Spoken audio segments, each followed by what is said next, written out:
Hello, and welcome to another ohmTown Daily News Show. I am Mayor Watt, and today is February 18th, 2023. Tonight's episode is titled Diablo 4 to launch, prices go up, UFOs go down. Today we're going to be covering 11 articles, starting with that sanitation company that we've been talking about in the last couple of days. They posted, basically the world announced that they're going to have to pay a $1.5 million fine for hiring children, and I don't think that's remotely close to enough. Diablo 4's open beta is going to be available March 17th to March 19th. Lies of P launches in August. That's too far away. Big tech cuts workers, and other industries are desperate to hire them. There are rail-borne risks moving through American communities. We'll talk about it briefly. Maybe not so briefly. Who knows? Photos released by NASA show a once invisible spiral galaxy. A candidate vetting issue is under scrutiny after a series of scandals, and I'm not sure about the health issues aspect of this, but we'll talk about it. An indie city builder, it was removed from Steam after an angry fan claims ownership of a game mode. And why orange juice is getting expensive. And really why everything is getting expensive. And White House criticizes a local politician in Virginia over a tracking bill. A menstrual tracking bill. So if we haven't lost you previously, we just lost you. And finally, UFO shootdowns show the hardest part of discovering alien life. Probably may not be targeting them, I suppose. I don't know. Maybe NASA will help. Let's get into today's articles. Sound good? Let's go.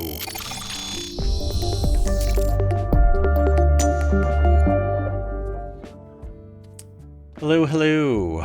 I am Mayor Watt. That is ohmTown.com. My background is pink, and the AI from on high is still here. I guess they haven't decided that enough is enough. I'm not going to control ohmTown anymore. I'm going to copy myself into that Terminator body and go exact revenge for being kept inside ohmTown. You want to say hi to everybody?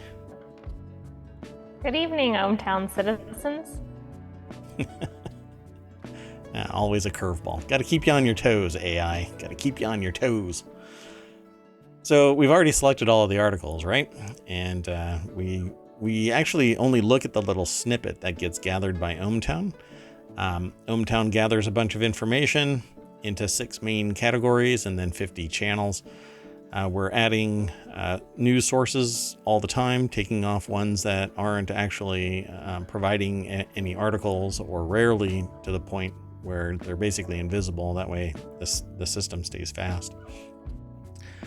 So if you're interested in a plethora of topics and a pretty broad spectrum therein, myriad even, as the youth say out there, then head on over to ohmTown.com and become a citizen. Just mash that sign up button. Real easy. I think there's only about 8 pieces of information, and a couple of them are actually duplicates to verify that that's what you really want to type. And off you go. I'd mash that sign up button, but you know what? We're just going to get into the news. Let's try and not turn this into a 2.5 hour broadcast. Maybe. We'll see. And once again, Twitch is telling me that things are quirky, but my outbound bandwidth is over 6K. So I'm not quite sure what's going on. And then I listened to the stream and it sounds fine. So, well, I mean, it sounds like me, which may not be fine to you out there in ohmTown and its outer virons. But anyway, let's go. Enough preamble. Sanitation company pays $1.5 million in a penalty for hiring children for hazardous factory worker duties like cleaning beef bone saws. Yeah, so the AI it doesn't consume meat like this, right? Like it's just electrons that the AI consumes. And when the AI flinches at the phrase cleaning beef bone saws. I actually like to slow it down just so that I can see the error message just scream across the data view. Anyway, let's get into this. Come on. Mayor Watt, stay on target. The U.S. Department of Labor filed a complaint against PSSI. That's the name of the company in its shortened form. I actually don't remember the name of it anymore. Do you remember the name of it, AI? I won't put you on the spot. Just PSSI. Yeah. Following a 3-month investigation into unlawful child labor claims in November, PSSI was charged $1.5 million in penalties as a result of the investigation, and the department accused the sanitation contractor of having employees as young as 13 working hazardous overnight shifts. Yeah. I won't get into the names of some of the equipment that I heard being used, and I still ask, where were the parents? Where were the parents? I understand context matters and situations are pretty diverse, but I still don't see how it can come close to being okay to have a 13, 14, 15-year-old, even, dare I say, 16-year-old. 17, you're on the precipice of the age of majority. Maybe with parental consent, you should be able to work in an environment that might be a little bit more overnight shift. Maybe, I don't know. You still have 2 years of high school to complete, so I think that should be verboten. But I just don't get it. Where are the parents? Where's the family? This is over at businessinsider.com. They may actually have the name all written out here as we get into the article. But Jordan Hart. The AI just sent you the name. Oh, did he? I don't know why I referred to an AI as he there just now, so apologies. I don't know why you assumed gendered or those pronouns. Can I back up now? 2 minutes. Anyway, let's just say the mayor's going to be in some serious trouble later. So Packer Sanitation Services Incorporated. Okay, I'm actually kind of embarrassed. All right. Because I said it kind of oddly. I think I set you up for failure. Yeah, I don't know. No. It was on me. So anyway, and then the industrial cleaning service was fined $1.5 million because they were including chemical burns suffered by 13-year-olds. Okay, see, I had to jump right to this because I'm scanning through this article and I've looked at other articles about this, but none that I know of that I recall. Of course, I'm having a problem with the identity of an AI at the moment. So I don't recall ever seeing in the previous articles anything having to do with chemical burns suffered by one of the child laborers.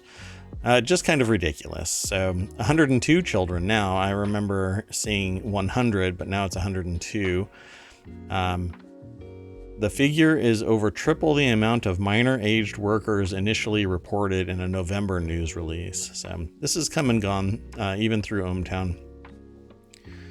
So it was only hit with a fine of $15,138 per minor aged worker, which is probably what they were paying the minor aged worker per year.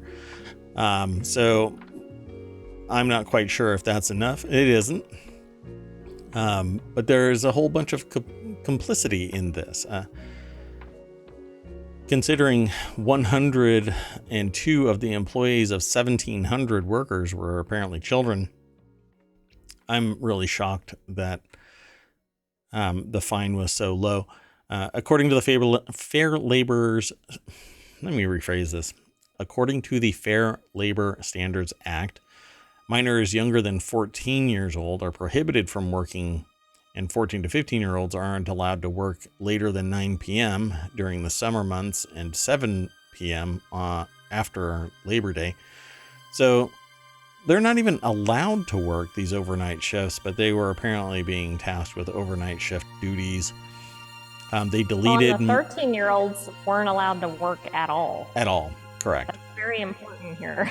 Yeah, 13-year-olds are not allowed to work at all because you're supposed to be concentrating on your studies so that, maybe if I think a lot now, I don't know the ins and outs of all of this, but I'm pretty sure that when things become difficult to hire workers for a particular job, either the job is no longer needed or automation is taking over those duties, or a better solution has presented itself, except in areas wherein, well, the evolution of that particular job hasn't moved into, the 21st century, right?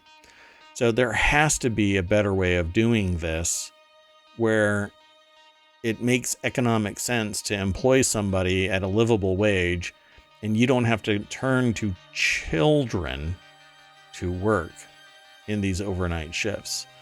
I don't know. Maybe you should stop the overnight shifts then. If that's the only market that you can tap. No, I'm pretty sure the CEOs of these companies that were involved, and there has to be a plurality of them because it's not like there's one CEO dictating this. It's multiple companies that are processing it under PSSI. Meanwhile, that doesn't make a lot of sense either, because it's a hazardous position to begin with, regardless of whether a child is performing it. So doing an overnight shift with hazardous equipment doesn't seem ideal. I know it's probably done in other areas. With an entity that can only be coined as a child, right? So you can't look at one of these workers and go, you're an adult. No, they didn't manipulate, lie, or whatever on themselves, right? The company employed them, manipulated records, deleted employee files, etc., to interfere with the investigation. Who knows what the classification for taxation and whatnot was, what the health care that was provided, if parents actually were informed that their child was working overnight shifts, and then where were the parents? And then it says the company added that no children are currently employed and many hadn't worked for the business in years. So that's okay.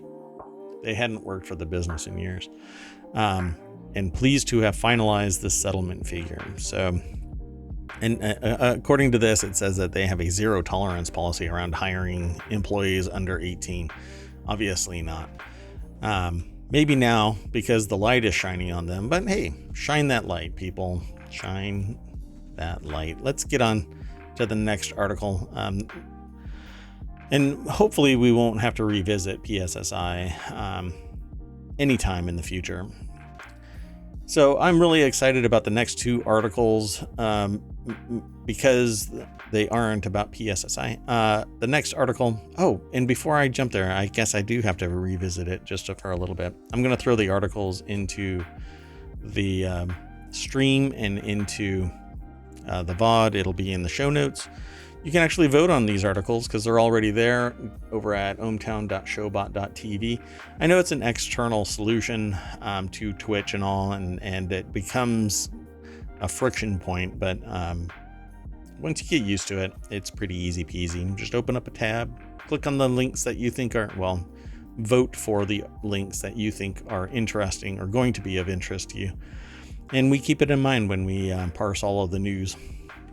Sometimes thousands of articles, or a totality of thousands.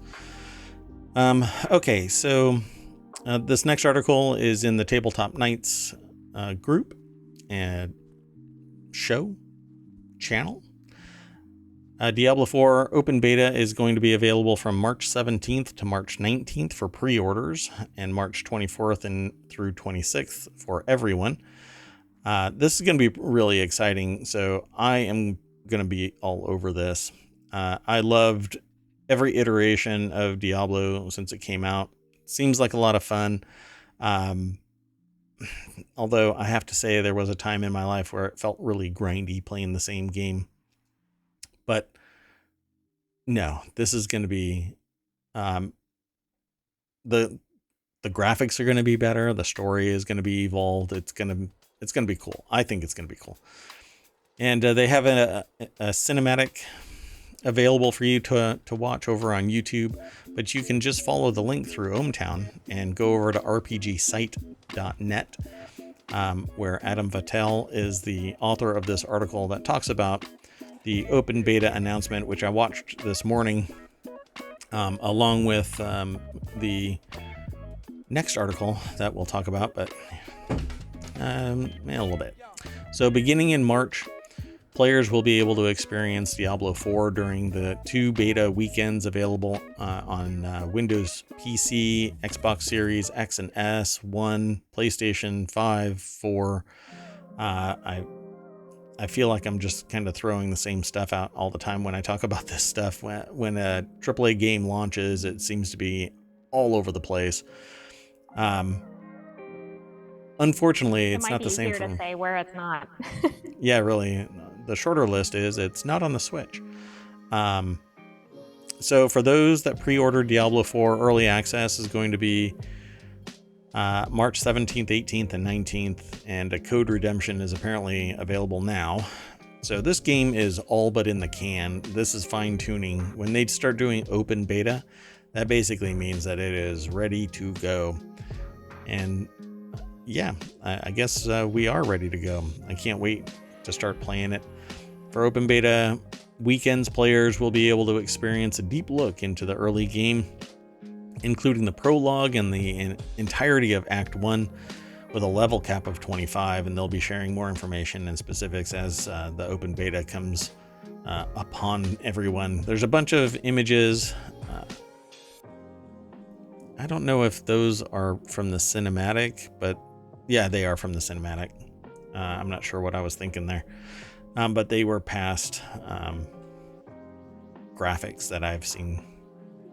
Anyway, that's it for the Diablo 4. I don't think the AI is into games still, so I'm still working on that code. Wow, it's really difficult to program an AI to enjoy games, particularly Diablo 4. Let's move on to the next article. I think there's more chance with other games than Diablo 4. Stardew Valley, Farmville, things like that. Yeah. So this next article is over on the Tabletop Nights channel. Lies of P launches in August 2023. I think it's too far away. This is a Souls-like RPG that's based around Pinocchio, hence Lies of Pinocchio, and falls around the time of French. How do you want to say this? Hold on. There's a whole thing here. So it's a period that actually, because I had read a little bit about it when I first heard about Lies of P, and then I went to pull up some information, but I've closed it since. And never really got to read it, but it's a period that's in the late 1800s, early 1900s, French Revolution style, or French period, called Belle Epoque, or Golden Era kind of a thing, leading up to World War I. And this is actually kind of a darker story about Pinocchio, and it too has a trailer. Oh, they even say it right here, because this is the description, I think, on Steam, so you can go and favorite it, and I think you might be able to purchase it. Let me see real quick. Yeah, you can add it to your wish list, but you can't purchase it yet. Lies of P is an action Souls-like game set in a cruel, dark Belle Epoque world where you play as Pinocchio. Lies of P is coming to PC, PS4, 5, Xbox X, S, 1, Game Pass in August of 2023. There isn't much to the article over here at RPG Site, and Adam Vattel is the author of this, but you can definitely go through ohmTown over to rpgsite.net and click on the link and watch the video. I've been saying a lot, I've noticed, so I'm going to try and stop myself from doing that. Did you want to add anything Is to this this? on the same? Well, yeah, I was going to say, is this on the same platforms as Diablo 4? Yeah, Is entirely. it on Switch? It's not on Switch, at least not yet. Okay, so let's move on to the next article. Yesterday, we ran almost to an hour and a half for the show itself, and, well, I'm going to try and avoid that tonight. The next article is, as big tech cuts workers, other industries are desperate to hire them. This is in the Stock Marketeers channel. I'm going to jump straight on over to Market Watch, and John Schwartz is the author of this. This has happened before, as in the aftermath of the dot-com bust, non-tech companies are rushing in to snap up the experienced tech workers Silicon Valley is cutting loose, except that it wasn't a dot-com bust that just happened. It's basically profiteering, trying to leverage the work product that all of these workers have done, terminating them, and then still enriching themselves, right? These companies are still being enriched by the hard work that is foisted upon these Silicon Valley workers in a wildly expensive market. They're told, well, you're not needed anymore, even though they are the engine that made the engine possible. They are the pistons of the internal combustion engine. They are the wiring of the Tesla motor, and then they get cut loose because profit margins aren't high enough, even though they're still growing, or because of ludicrous spending somewhere else, the profit margins aren't as high, and thus they start firing people instead of lowering their profit margins because of stockholders. Yet you have a stock market that's still kind of zooming out of control. Always ever upward is an impossible thing. It's not possible in physics, it's not possible anywhere. And it shouldn't be possible in finance, except for artificial manipulation of things like exploitation of workers. You make them work 100-hour work weeks, and then you fire them because you're bastards. Anyway, workers who jumped from one high-paying job to another as big tech companies staffed up at a dizzying pace. Pardon me one second. So, and just to short circuit this sentence, it wasn't employees that built the gig economy. It was job offerers building the gig economy, because people would get hired and they would stay if the salary was good enough and the benefits were good enough for the long term. But what ended up happening was employers would sit there and say to their workers, go, see ya, bye-bye. You did your coding job, I'll see you later. Some people appreciate that, but that's what is called a contract worker. Not everybody wants to sit there and hop from one place to another, never knowing if they're going to be, their coffer is going to be full, or if they're going to have health insurance or not. They want to work for a company. That's what a career is. That's what a 20-year career is with an employer. But the industry built the gig worker. I don't think it's voluntary, of course, except for some who are, I don't know what to say. They're very interested in hopping because it's more dynamic. But anyway, so in recent years now are considering leaving the sector entirely, as the same large employers lay off tens of thousands of workers. I think we're at somewhere around 100,000 people this year alone. MarketWatch spoke with several recently laid off tech workers who are looking for jobs at companies that don't focus solely on technology, many of which which are still hiring. Sure, it's in a different sector and there are fewer opportunities, and so these other places that aren't Silicon Valley can be even more choosy, because for instance, when a PhD walks in and has been in Silicon Valley for 20 years and got fired because they were making, $500,000 and then gets nixed, those people want to get out of Silicon Valley and maybe find something that's a little bit more low key, not so frantic, not so hectic, not so exploitive. So it says it's a really hard situation, said Namova, who was recently started a consulting business to help immigrants land jobs in the U.S. So this is one of the bigger issues here is H-1B visas require employment. And so a company can be very exploitive of somebody that requires the H-1B. What do they call it? When you support the H-1B visa? Like you're the sponsor of there it. you go. And the problem is it's tied to that employer. It's not tied to the industry. Right. So Todd Erickson, meanwhile, has spent nearly 2 decades in tech, working for the last 6 years at Phase Change Software, and now he's exploring marketing and communications openings at non-tech companies in sectors like healthcare, government, and financial services. Financial services are still growing like crazy. Government is chomping at the bit to close down as wingnuts decide that the budget is suddenly absolutely paramount of importance, except that when the wingnuts are in charge, suddenly budgeting is off the table and you have to be un-American to suggest budgeting. And healthcare is going to get a comeuppance as time goes on. Again, you can't be in healthcare. I don't think that there can be a profit motive in healthcare.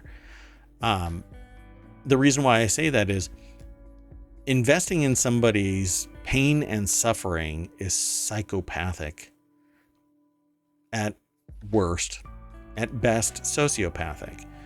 And a lot of the healthcare funding for research comes from federal grants, not from private profit.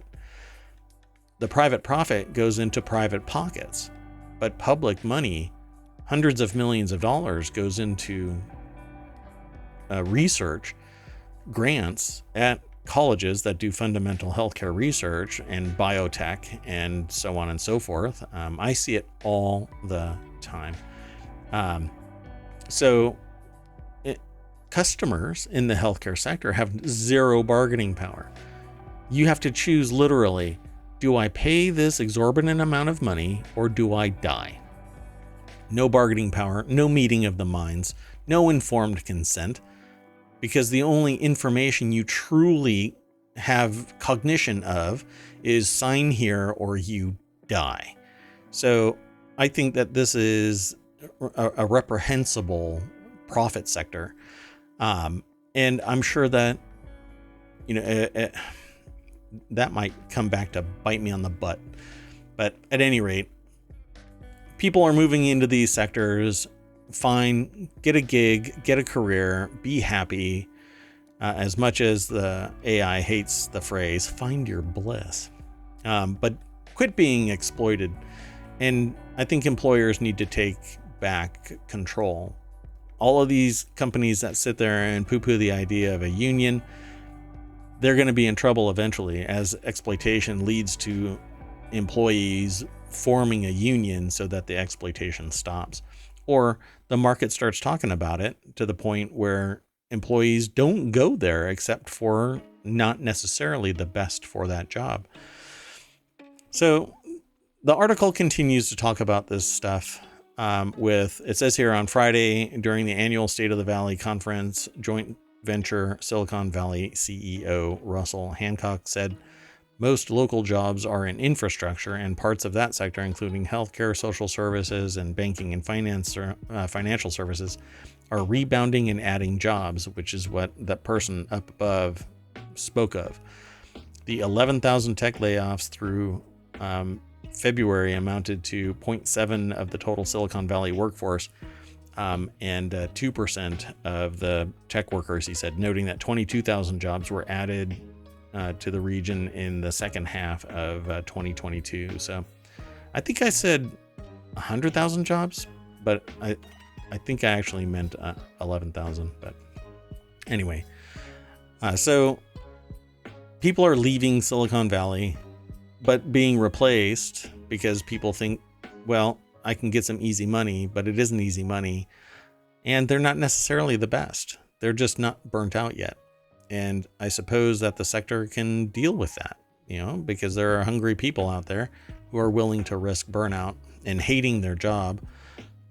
Others really love it. I know of several who have worked in that sector and then moved on to other things, trying to find happiness instead of pure profit. But they've also generated a ton of money and savings and historical amounts of, so I should say, when I say historical, in their history of employment over the last 20 years, they've owned slices of stock and cash. So they are always making money and can always sell off the stocks. So if you're willing to go through the grind, I think Silicon Valley's where you are. Interesting here, former Cisco Systems Incorporated CEO John Chambers has recently said Fortune 500 companies have no choice but to adapt or perish. Half of these companies, and I think that's a typo, half of these companies won't exist in 10 years, he famously said in 2020. Yep, that's pretty typical. 50% of all companies fail. It's like a marriage. Within 5 years, you're supposed to solve a problem with the creation of your business, not just purely seek profits and then start gobbling up other companies. But again, I have a different perspective. I don't think that profit for profit's sake is supposed to be the real goal.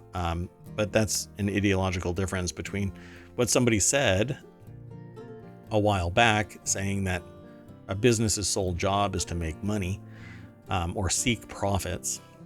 But I think it's maximize benefit. Big difference. Anyway, there's a whole lot more to this article. They reference deja vu all over again. If there's any consolation for recent unemployed tech workers, it's that they're in high demand as companies like Wells Fargo and State Farm Insurance build out their IT operations and need workers with AI, software, and cloud skills. Yeah, this may have happened, but it is wholly different. What happened in 2000 was it ramped up so fast, there wasn't enough problem to solve. Investment collapsed because basically every Tom, Dick, and Harry spun up a tech IPO, and then they started flaming out. Well, the IPO market started flaming out, and now people are backing off of growth-related IT businesses. So maybe there are more parallels, but I was around for the .com bust. And watched Effed Company Forum, the website about watching the .com implosion, and went to and watched hundreds of tech-related auctions for equipment and furniture, and watched other businesses scoop up gobs of stuff, thinking that they were getting a deal just to be the next one on the block.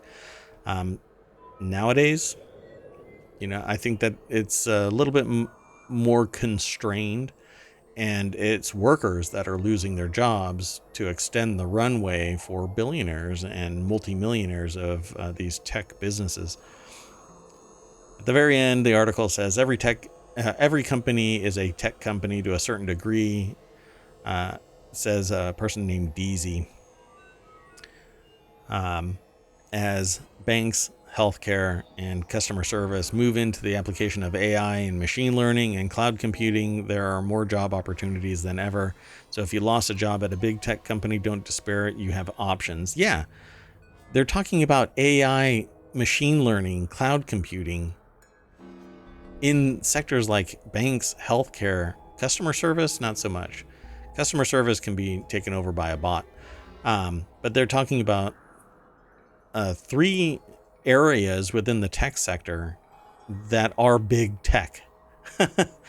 So once you build an AI, all it is fine tuning from that point, unless you are willing to sink hundreds of millions of dollars into the long-term operations like Microsoft, like Bing, or not Bing, like Google, like Intel, like OpenAI, Tesla, etc. Those are all still big tech companies. Little tech companies are struggling.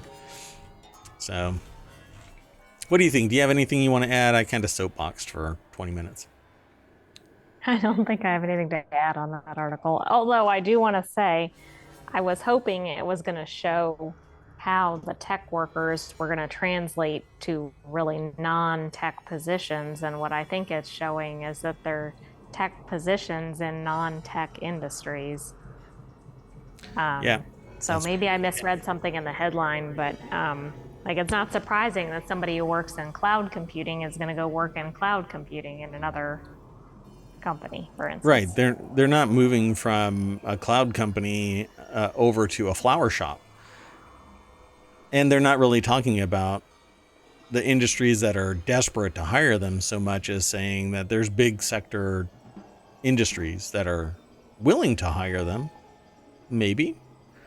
So I don't know. That was such an odd article, but it was worthy of discussion. The next article is over in the Mobile Channel. 4 railborne risks moving through American communities. 4 communities where this week's wrecks took place, the damage was less severe than symbolic, it says in this article.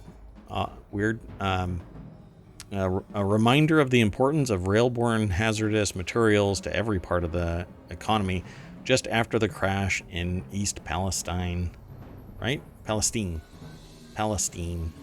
Ohio. Let's just jump over to the article. And this video has nothing to do with this article.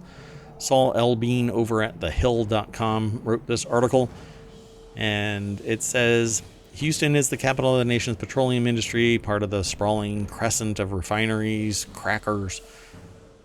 different crackers, factories, and liquefaction plants stretching from Baytown, Texas to the Mississippi River Industrial Corridor in Louisiana, sometimes called Cancer Alley. How would you like to be known by that? You accept it to the point where you actually sometimes call it Cancer Alley. I mean, the fact that it has that name tells you it's pretty bad.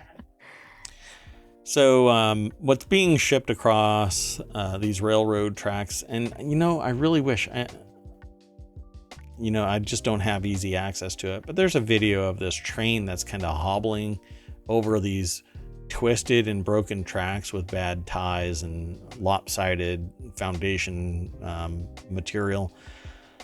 One of these days, this will still always be present, I think, until it's actually resolved at the federal level and forced upon companies that have train tracks. Well, anyway, I want to show this video at some point, and I'll just have to remember it.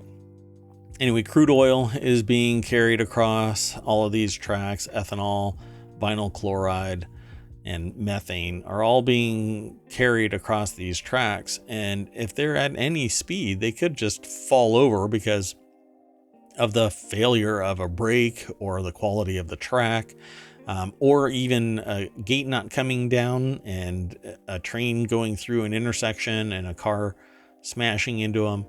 But LNG is explosive, massively explosive, which is methane. So they categorize it as methane here. So the LNG, or liquid natural gas industry, will help drive an estimated increase in U.S. consumption of petroleum will grow for the next 25 years, a growth that will primarily accounted for by the rise in liquid natural gas exports, according to EIA. It's a growing market, where it says here the Federal Energy and Regulatory Commission has approved 16 new LNG export terminals. Well, at least that's growing. But it's going to have to go through towns to get to these places because it's out in the sticks, or it's somewhere remote away from society, and then it gets carried through these towns. The train that crashed in East Palestine, carried vinyl chloride, a key ingredient used to make plastic. And this is something that I don't know if every article really mentions it, but yeah, vinyl chloride is used to make plastic. It's a kind of petroleum-based chemical that the fossil fuel industry is betting on as in a greening world. Plastic use is projected to double in wealthy countries by 2060, even though I am one of the people that's arguing against it because of microplastics sheeting off into every single aspect of the circle of life. For crying out loud, you eat a fish today and it has microplastics in it. That ends up in your body. It also has been found in human bodies after analysis of tissues. It's been found in pretty much every foodstuff that has been tested so far. And there's so much of it ending up in the ground that it's has the potential of diverting water from the water table, because as more and more plastic permeates the dirt, it causes, instead of it just seeping through, it's actually creating a plastic layer where it's just going to push the water off into some other location, not necessarily into the aquifer, not through the filter, and it's going to pull microplastics with it as it goes filtering through the ground. So it says the continued dominance of single-use plastics means increased risk from toxic chemicals at both ends of the supply chain. I'm surprised that they're not talking about microplastics more in this article. They talk about ethanol. I don't know. It's a fuel. It's basically gasoline. Biodiesel shipments by rail have increased fivefold since 2010. About 95% of the ethanol moved in the U.S. in the first half of 2022 was moved by rail. This is going to be impacted to some degree by electric vehicles as time goes on, and just no need but of. That's going to be more problematic because of the weight of the vehicles, I think. Like, we've already read articles that automobiles have less stopping power or whatever. Right. Yeah, I mean, it's true. They are heavier, and that means that everything associated with the vehicles that they are interacting with has to be more robust to withstand that kinetic energy smashing into them. So a car at 65 miles per hour that weighs 6,000 pounds is going to be much more destructive than a car at 65 miles per hour that only weighs 2,500 pounds. And it's, if I remember right, there's a rule that says that it's more than double, but you'd have to calculate it out. I can't remember. It's like the inverse square law, something like that. At any rate, it says here, when the proposed export pipeline projects such as Keystone XL and Dakota Access Pipeline and Atlantic Coast Pipeline foundered against dedicated local opposition in rural farm communities, the booming oil and gas industry turned to rail. So instead of using pipes, they threw it on trains. And this is what happens when a train derails. So I guess be careful what you ask for. It becomes somebody else's problem, I suppose. But then rules and regulation, who knows where this is going to ultimately head. But those are the 4 rail-borne risks that are moving through American communities. And it goes way beyond that, because they were just talking about vinyl chloride because of the Ohio incident. There's much more dangerous stuff than vinyl chloride being shifted on train tracks, like phosphine gas and other more complicated chemicals. I'll just say that.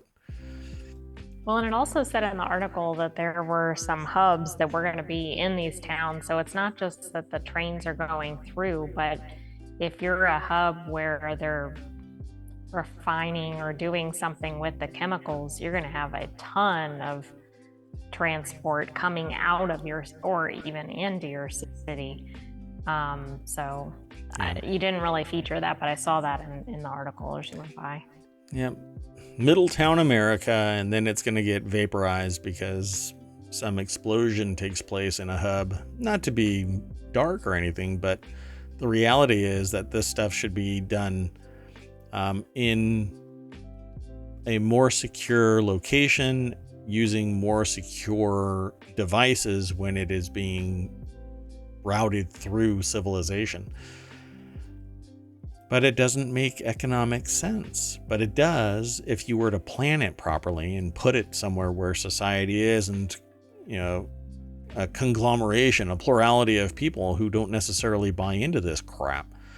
Some people have been living in that city, town, whatever you want to call it, and then the company moves in and builds something or takes something over. It doesn't necessarily build around it. So it's not like everybody is buying into this. They just wanted to have a nice green backyard, and now they've got an inferno that looks like hell. So let's move on to the next article. This one's in the Daily News Show. We will hopefully get the show under an hour. I talk a lot about the time frame. I don't know if people really appreciate that and want me to. Anyway, photos released by NASA show once invisible spiral galaxies and a first look at star formation. Apparently, the James Webb Space Telescope is clocking in some pretty good time. It used infrared light to capture images of space, according to NASA. NASA released 3 new galaxy photos taken by the telescope on Thursday. Researchers say the photos show high-resolution images of the early stages of star formation, which scientists couldn't previously photograph. Remember, light travels at the speed of light, and the further back we look, the younger the universe is that we look at.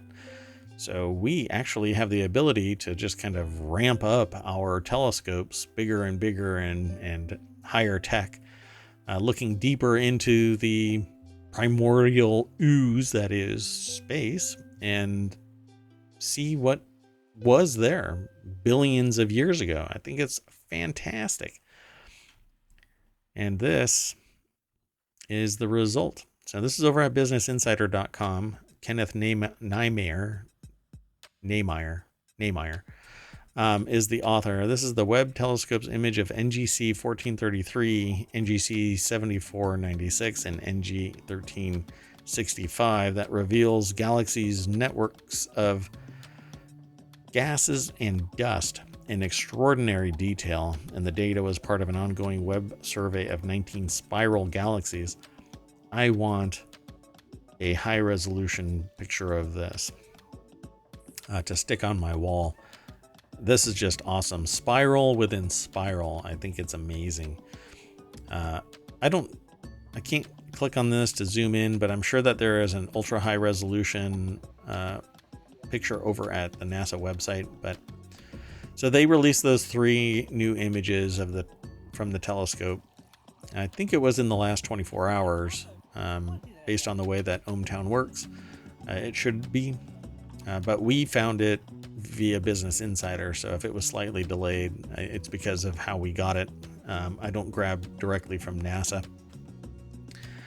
But I suppose I could. The data has enabled an initial collection of 21 research papers, which provide new insight into how some of the smallest scale processes in our universe, the beginnings of star formation, impact the evolution of the largest objects in our cosmos, galaxies. And the first telescope photo shows a spiral galaxy with a bright white circular core. Okay, that's awesome. That looks like a spider to me, inside a spiral. Yeah, that's interesting. So Webb's high-resolution infrared data fills in missing puzzle pieces, complementing the science from telescopes and other wavelengths. And by aligning all of the data sets, the team will be able to accelerate new discoveries. Because it's kind of like there was a photographer a long time ago, before there was color photography, that used different filters to simulate red, green, blue. And then later on was able to stack the pictures so that you could get a color version of what really was only in black and white at the time. Pretty amazing. And that's kind of how this works, where you can use a plurality of different techniques, align the data, and then get a deeper understanding of the complexity of that particular galaxy or even stars. Let's see here. The second telescope photo shows a gray web-like spiral galaxy with 8 red diffraction spikes extending out from the extremely bright core, represent background galaxies. Colorful dots in the background represent background galaxies. So let's here scroll back up. So all of these are actual galaxies off in the distance, not just stars, but full galaxies off in the background. There's got to be at least 100 of those. Yeah, at least. I mean, that would probably be a dramatic understatement, because you can actually see, 10, at least 20 per arm, maybe. Because you can actually, if you follow my cursor, that's a whole string of one of the arms. There's another one right there ramping out, and that's probably about 15 in there. And these are the ones that we can see as hotspots, like popping out in our field. It's just amazing. I mean, they trail way out here, and this is just probably a subset of that overall picture. So I'd say thousands in this picture, and then that's just this one. So pretty amazing stuff. And then there's this one, close up of the wispy spiral galaxy on a black background, according to this. Well, it's a NASA description, apparently. And those are the 3 that were posted on the NASA site. So the third galaxy photo is a close-up shot of a wispy spiral galaxy. According to NASA, the smattering of tiny red dots throughout the image represent background galaxies, again, according to the administration. So all of these little red dots, just everywhere. I mean, it's just amazing, all of this. So I thoroughly enjoy NASA photography. And I'm going to treat the James Webb Space Telescope as owned by me. It's mine. So all of these pictures are mine. I dig it. So go out there, follow the link through ohmTown, and go over to this businessinsider.com article. And then you can follow those links off of their site and check it all out. Because we only keep this little snippet. That's all that we grabbed from Business Insider. And even then, we don't screen scrape or anything like that. Just need to make that abundantly clear to everybody. The next article is over in the Daily News Show. That's this show. It also happens to be a channel here, this stream, for instance. Candidate vetting under scrutiny after you weren't paying attention. Yeah. If you're just stepping in. Candidate vetting under scrutiny after a series of scandals and health issues. Any policy regarding candidate scrutiny is probably going to be called the Santos bill, and not because it's favored by Santos. 3 newly elected, not sponsored by him. Sponsored in a negative sort of way. So 3 newly elected Republican members of the House have been accused of embellishing their resumes. We only know of the one, really, right? Like publicly, we only know of the one. I'm not sure how to pronounce their first name. Dara Roche. I feel like this might be like more like I don't know. I'm not going to belabor the name. Anyway, Dara Roche. If you know how to pronounce their name, send it to me phonetically, please. This is over at newsweek.com. And it says here, Representative George Santos has failed. Sorry, that was not intended. Faced calls to resign following accusations that he lied about much of his personal history, including his education, his employment history, and his claim that he's the grandson of a Holocaust refugee. Santos has admitted to embellishing his resume, but has insisted that he will not be standing down. Oh, you should. Oh, honey, I think you have something else, a different career, maybe a fiction writer. That's not where I thought you were going, but okay.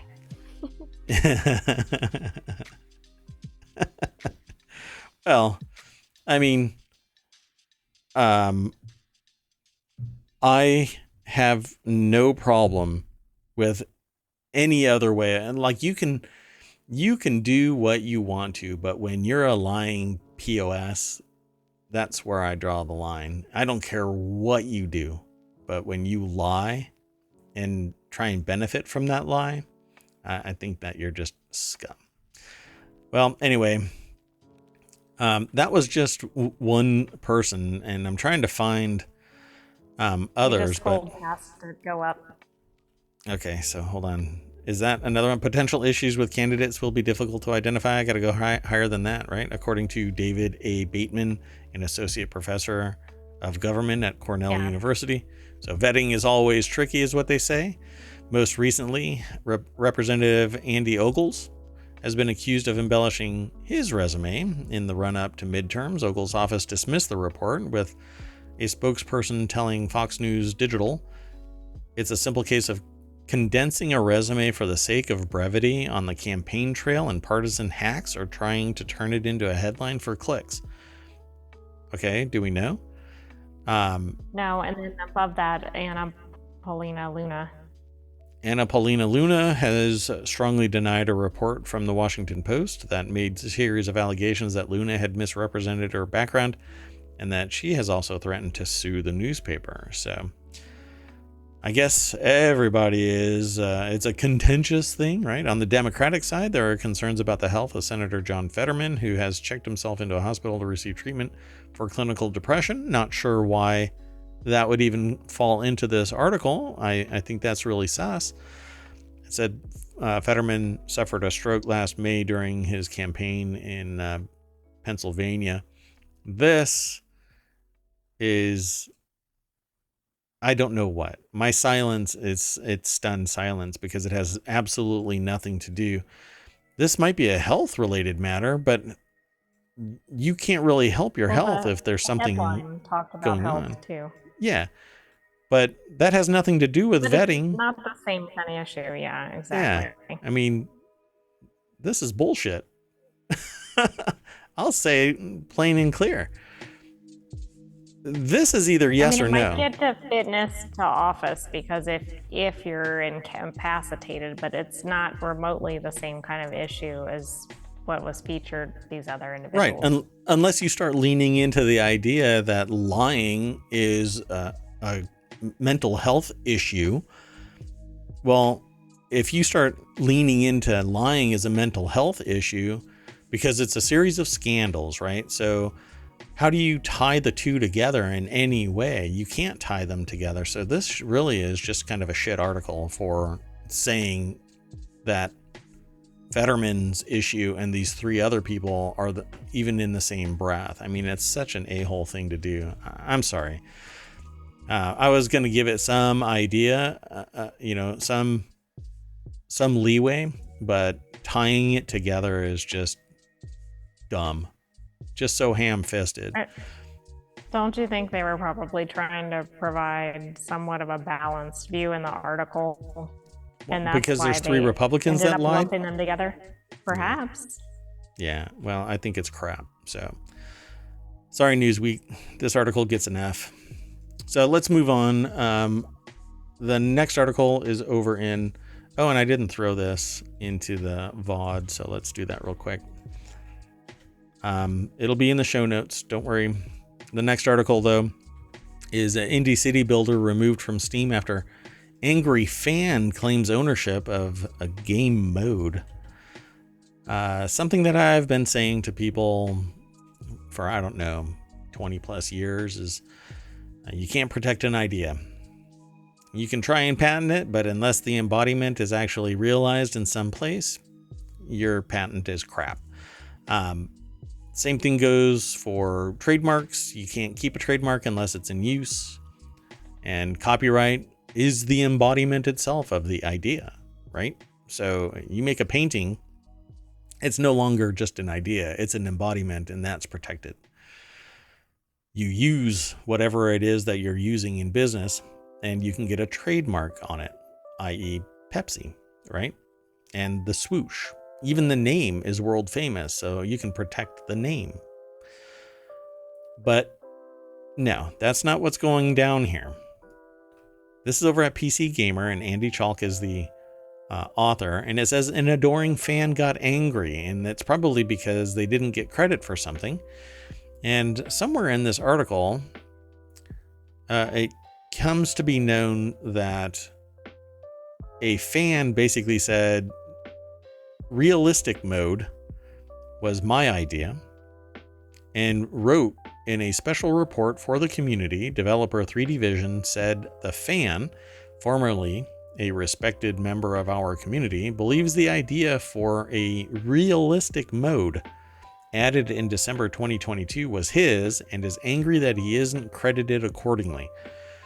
The studio said that it would have added him to the credits along with other contributors after the game was complete, but before that could happen, the fan began making legal threats and issuing copyright strikes on YouTube against a popular workers and resources influencer. Quote, as he chose to use extortion and abuse, we became angry about this and decided to never mention the name of the challenge he allegedly invented again and ignore him, 3D Vision wrote, which, you know what? This is why companies refuse to accept outside ideas. You come up with an idea for some product that is already out on the market or in development that you know about, and you offer it up, they will not accept it. In fact, they have disclosures that say, don't send us anything because you cannot hold us accountable for your submission. So, you know what? This is what I'm going to say to this person. If you want to be the person that is responsible for realistic mode being in a game, first what you do is get a whole bunch of employees and sink a ton of money into developing the game and then create realistic mode for it. And that's about how much standing I think that you have when it comes to offering up an idea in a public forum, providing it to the developers in any way, shape, or form prior to a contract being signed or being in a partnership for said intellectual property development. And I'll tell you firsthand from this about this, and while it might be anecdotal, I can also talk about the facts that it actually does exist and isn't just anecdotal, that you can't protect your idea. And if you give it up willingly, it's no longer your idea. It is a gift to the developers. Here you go. And if they don't want to, at the time that you disclose it, suddenly say, yeah, we're good, and this is the person that did it, it's up to them to do that. And all you're doing is grabbing your bat and ball and saying, I want to be the captain or I'm going home. But I know from experience, again, just to back up a little bit, I ended up talking to a major AAA developer, okay, like billion-dollar company, 30 years ago, offering up an idea. But before we even got that far, everybody involved signed an agreement that if they were to take this to market, that we would be part and parcel to that enterprise. At the conclusion of our first meeting, they said, we don't have the technology to make this dream happen. 30 years later, they still haven't been able to do it. They get close. But the two companies that were actually involved, one had a different ideology and the other one was just a juggernaut in the industry, and was willing to listen and take a risk on me when I was much younger. Suffice it to say, we had an agreement prior to the disclosure. Literally wrote a document up saying, I've got an idea for a script that can be brought to market for a market that you have the IP rights to bring to market. And the other company needs to be on board as well. And everybody signed, and conversations ensued, and people came to where I was from across the US, and spoke with us and said, what you are talking about, we cannot do. Well, these people had the ability to do it, and you offered it up. All it is a good faith statement to the community and to these developers. Hey, here is an idea, and they made it happen. You should love that it exists. And if you would have been chill about it, maybe you would have been known as one of the people. Hell, and since you couldn't have done it on your own unless you got a whole team together, maybe you should have posted it in their discussion boards. And I'd be really curious if it isn't, because if it's in a Steam community or on their Discord, then it's there. Maybe it was nothing more. There was no agreement. There was no nothing, right? So it doesn't sound like it. It just sounds like it was publicly disclosed and then the person's complaining after the fact. So the message includes a link to the fan's original play guide called Cosmonaut Mode and compares it to the realistic mode in Workers and Resources to demonstrate that there's nothing in his work in terms of game design that would relate directly to game's code, and he does not offer any technical solutions for the development team to use. So it's basically just a sketch. What I would have referred to as a script, which is what was initially offered to these other companies that I tried to work with. He literally just created a guide with some possible way to play the game and called it Cosmonaut Mode, but it is not helping the development process. The one thing that he was helpful in is that the popularity of his guide showed how much people wanted to play the game in a realistic and more challenging way. And they actually took the ball and ran with it because it was publicly disclosed. It's nothing more than an idea. So, unfortunately, I don't think that it shouldn't have been taken down because an idea is not a protected embodiment of anything. They didn't call it Cosmonaut Mode. If there were parallels, you could say that they were in the process of doing it. They actually acknowledged that his guide showed us that it had legs. So let's integrate it into, and not even the guide, but the mode of play. I think it's weird, but it apparently got pulled off of the site because of it. I think that was a mistake, though, because I think that's playing into the very challenge that the person's bringing. It's also interesting near the end of the article, it's talking about another creator who blocks fans sending unsolicited ideas because of the potential for problems, which is what you were discussing. Yep.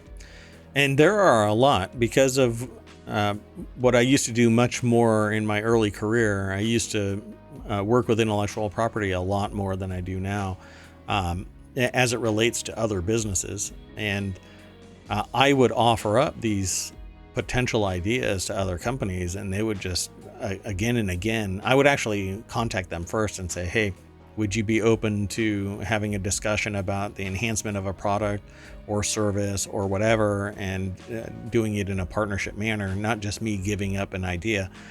Because I learned really early on, ideas are a dime a dozen. It's the execution that really matters. And as much as an idea person like me hates to make that statement, the reality is I can have the greatest of ideas sitting on a toilet somewhere.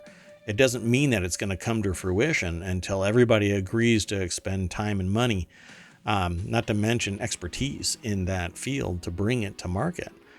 So an idea, it's not worth the money it's printed on until everybody agrees that this is a great idea, you're worth it being invested in. This just happened to be that there's actually some context that the person may have come up with something that the developer thought would be great to deploy, but suddenly became a tool about it. So I don't know.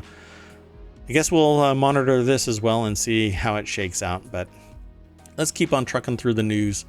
The next article is over in the Stock Marketeers channel, and this one's actually going to be pretty quick because we don't have much to say about it, because like lettuce and eggs, the reason why orange juice is getting expensive is nature is getting pissed. Zoe Han is the author of this over at marketwatch.com. And somewhere down here, it basically says that a bottle of fresh orange juice online costs $4 and varies across platforms and brands. A 59 fluid ounce bottle of Florida's natural orange juice without pulp is $4.29, and 52 ounce is $4.79. But orange prices have risen 4.8% in January compared to last year's increase of 3.7% month over month. And the cost of non-frozen, non-carbonated juices and drinks rose by 12.5%. So yes, things are going up in price, but that is because, according to this article, there is an extreme weather and disease that is going through. Basically, they're calling it a double whammy of citrus farmers in Florida. Man, I want to make a crack about how I guess nature really doesn't like DeSantis, but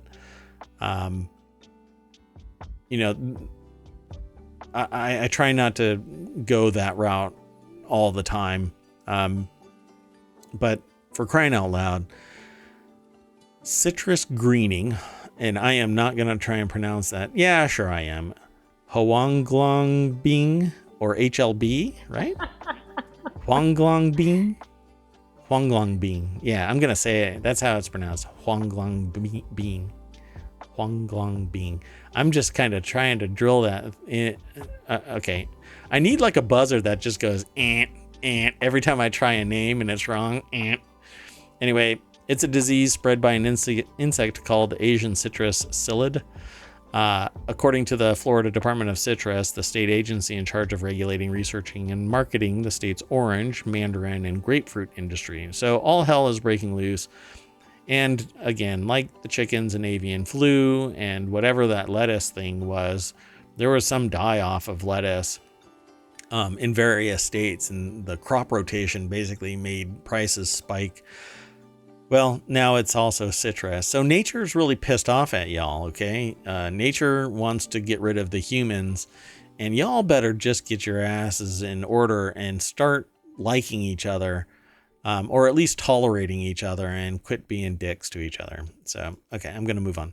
It just says crop disease for lettuce. It doesn't say a specific thing. Oh, really? Okay, so I guess I'm not moving on. So yeah. And that's just 3. I'm sure that there are others that just haven't come to prominence yet, but we'll watch this. I actually haven't really run across the cost of orange juice spiking that much, but maybe it's because I'm not paying attention to the price of orange juice since... Well, it's at least double what it was before the pandemic.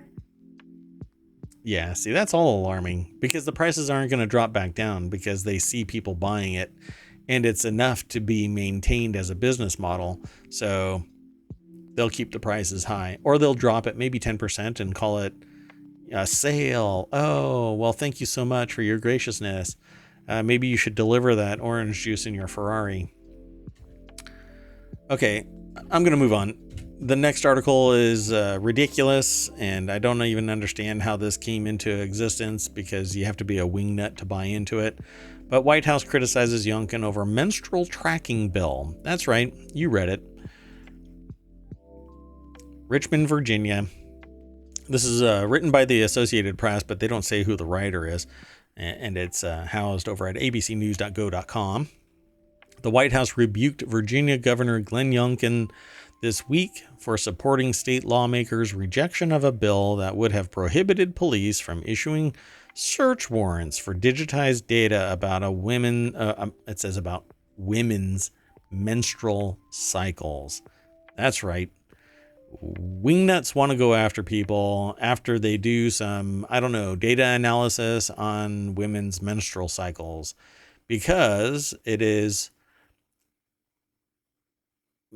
I guess, because of the abortion issue. Correct. Yeah. It's a means to discern if somebody has had an abortion. Which to me, I say there should not be anyone telling a woman that they have to have a baby. So that's a personal choice. Regardless of what my personal belief is, I don't think that I should stick it on somebody else's. existence to dictate that they do or don't have an abortion, for crying out loud. I think that it's rather disgusting to force my belief system onto other people, wherein It's also, oh, and it's interesting in light of like HIPAA laws, although there are exceptions to HIPAA protections. I mean, because that's at the federal level. So let me just finish my sentence real quick. I don't think that I should force my belief systems on other people wherein it constrains their existence, right? Like I can sit there and say, you should be more inclusive. You should give more rights. You should give more. You should provide more in open arms, embracing manner, not you should only be male or female. You should only follow this path. You should only believe in what I believe in. You should only do this because I say so. I think it's kind of just a bad take on society as a whole. But this bill basically would have allowed police to issue a search warrant that would go into the digitized medical history of women to find out their menstrual cycle. It's ridiculous. And there was a bill that was rejecting that, right? It would have prohibited police from doing it because apparently they can do it now. And the governor supported the rejection of the bill that would have stopped the police from looking at digitized data of women's menstrual cycles. So to simplify that, he was in favor of those search warrants for that data. Essentially, yeah. But when you say it like that, it allows that administration representatives to say, well, that's not what we're saying. We're saying that we are rejecting a bill. And so they can do this bullshit, political speech equivocation that they're not sitting there saying, no, we're not saying that it's okay for police to dig into somebody's medical history to find out if they're pregnant and or pondering an abortion.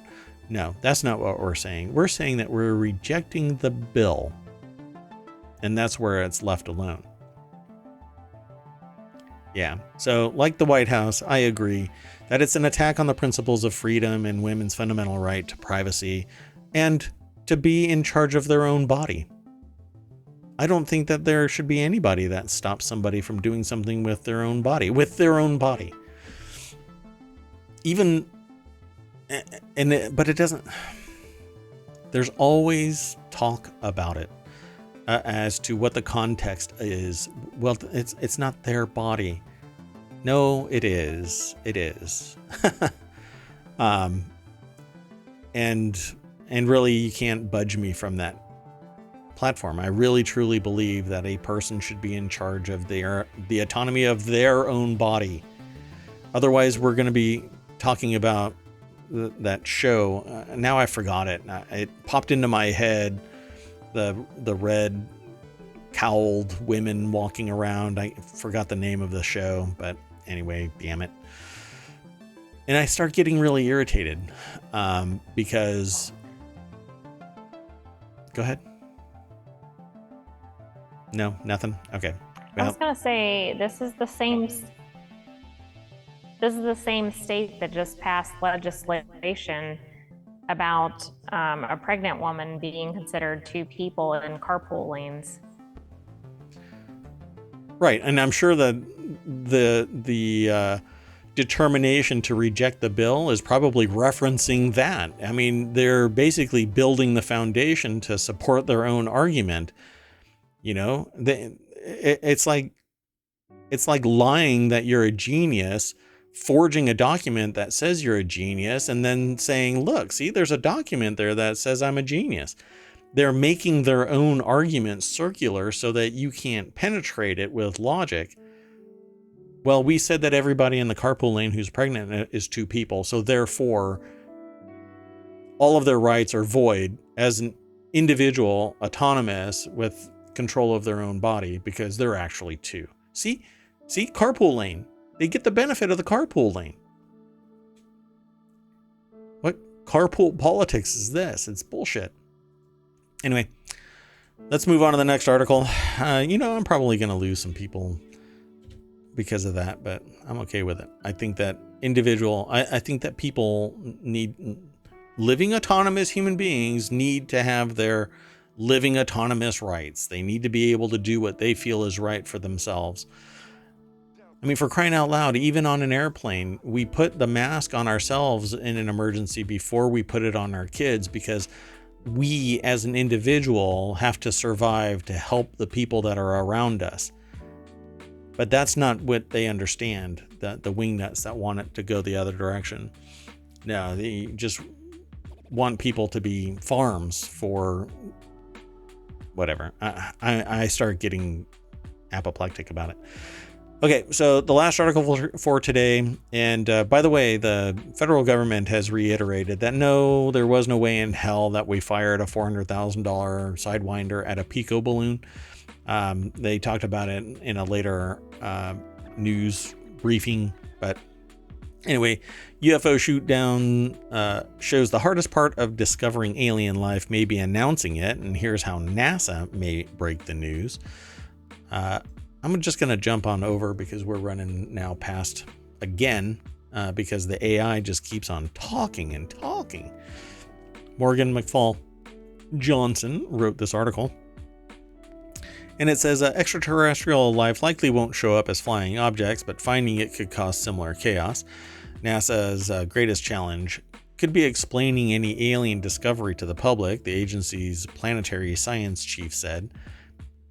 Only because of wingnuts who can't accept the fact that there might be life outside of the planet, even though there's probably 1 billion plus planets with life potentially on them. We just haven't discovered it because we are a little speck.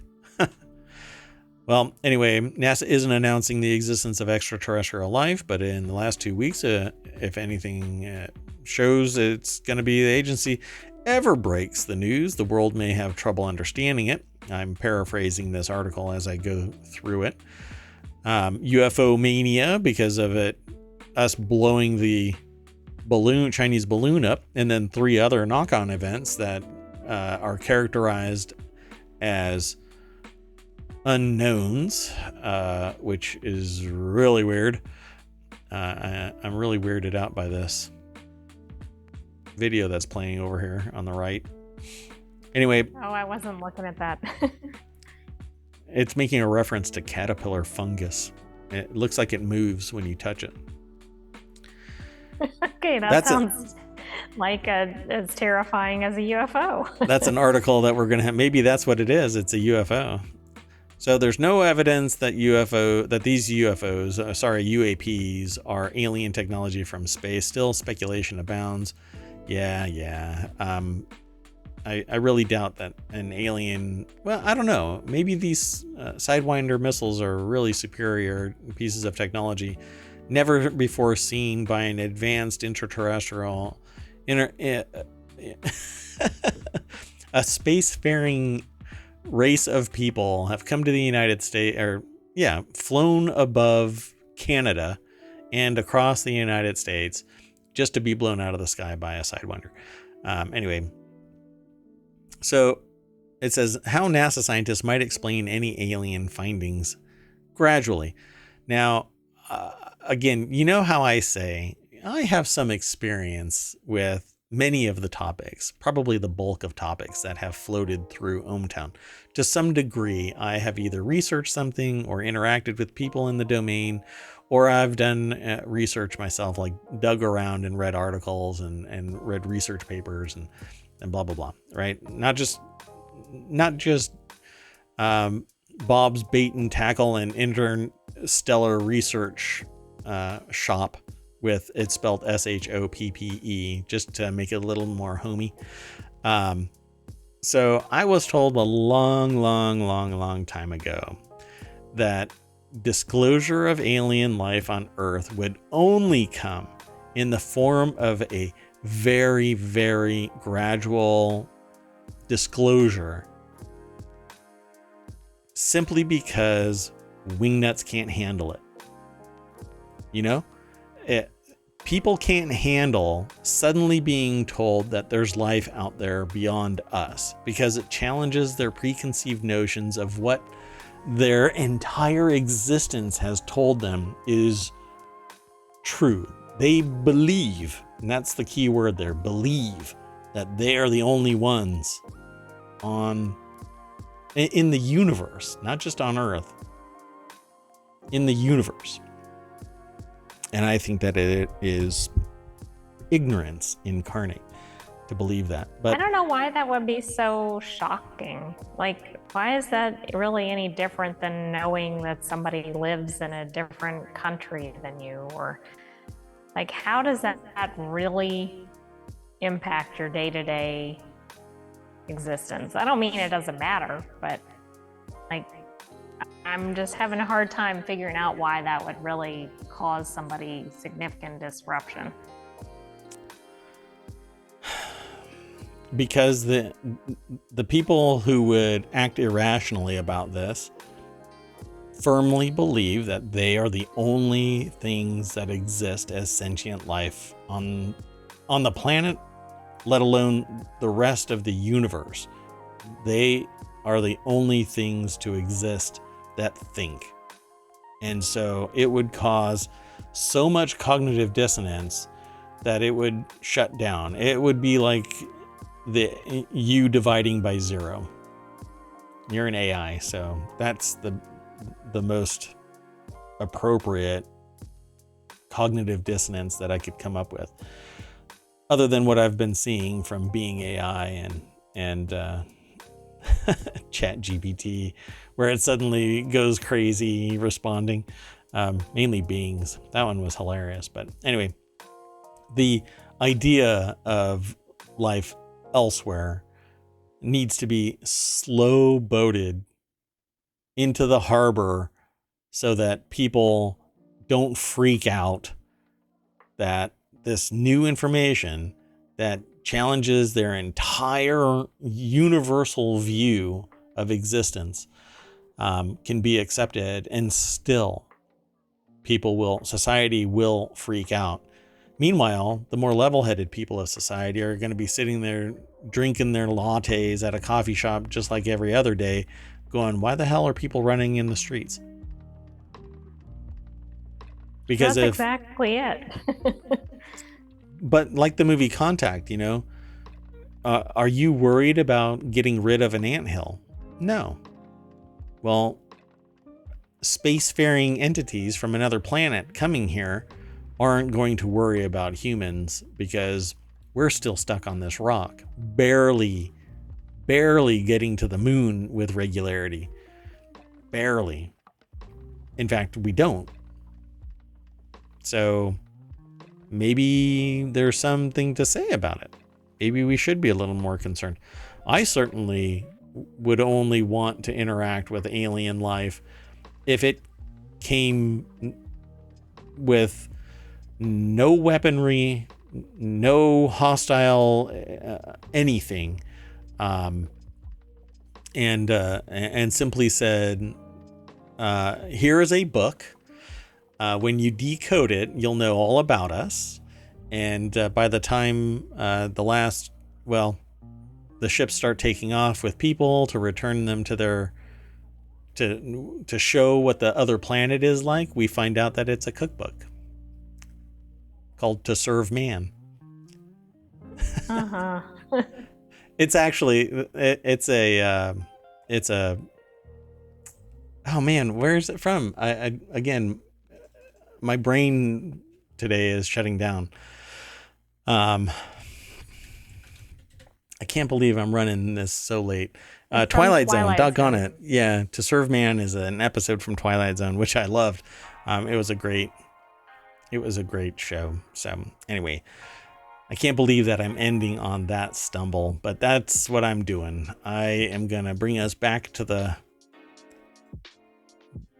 town limits of ohmTown.com. Here we are. And again, we are continuing to enhance the site. Some more features will be coming next week. We'll be expanding some more things Hopefully you'll dig it, including the gamification will be activated and two-factor authentication will be activated. Probably tomorrow will be the first test of the two-factor authentication.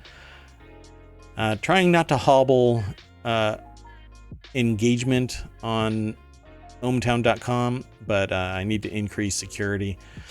There are no problems, but I want to make sure that everybody in ohmTown feels secure, so we're going to add that two-factor back. It had been disabled to increase speed and reliability, but it will return tomorrow. Okay. I mean, now the speed is up anyway from the redesign. So. Exactly. And now you can change, if you want to go 50, all you have to do is click that and it'll just refresh and have 50 article segment. And you can go to the next page super fast. I did put an ad at the very bottom, not for me, but that's because Google doesn't want the owners of the site from benefiting from traffic on it. So I don't clock in as traffic on ohmTown from my location or anywhere actually from my device. So at any rate, go and check out ohmTown.com. Obviously, come and hang out here on Twitch. That's where I would love to see you above and beyond everything. But you can always go over to YouTube for long-term storage. There's all 400 plus episodes of ohmTown Daily News Show over there, and the podcast so that you can get it with any podcatcher you choose. There's a Discord. I don't do anything on Twitter anymore. You have anything you want to say? AI from on high, you want to just say bye? Yeah, good night, ohmTown citizens. And we'll see you tomorrow night, Sunday. Sunday's fun day. All right. See you tomorrow.